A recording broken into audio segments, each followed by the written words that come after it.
Right now, we are entering in this place where Jesus did a lot of miracles in this place, the Capernaum. Ayan, ang Capernaum. Okay, itutur ko kayo dito sa bandang, may mga old, house ni Peter. Ay, day, kaninong house na to? Peter. Ito yung house ni Peter. Kaya, in this side. Tingnan mo. Nandito pa yung mga bato sa history sa Bible. Balay ni Peter ni, di ba? Diba? Balay ni Peter ni, di ba? Balay ni Peter. Yung house ni Peter. Nagguba na yung balay. Guba na. Nangaral si Lord. Anong guba na? Guba na. May kasama akong baby dito. Kasi dito din yung mother niya. Bisaya din. Kaya yun. Very lucky child. Kasi ang bata pa niya. Pero she's here. Ito yung puntahan natin sa dali ka. Puntahan natin ang bahay nito. Papunta kami sa bahay ni Jesus.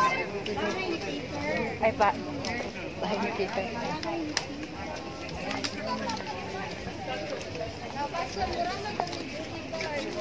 Peter, siya yung 3 times na denied ka. Jesus, sabi niya, bago ito binaok pang manok, 3 times mo akong ibigila. Na hindi.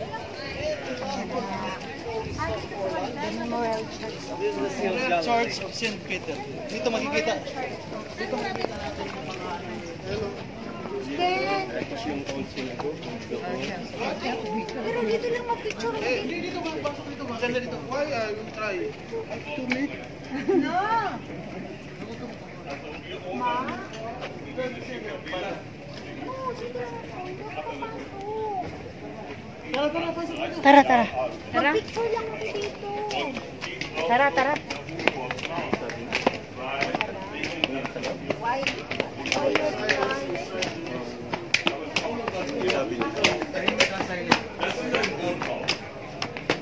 Das haben schon die Archäologen.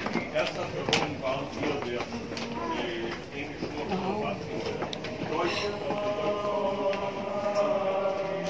Simbahan ni Peter to. Hindi kami pwede mag-ingay dito.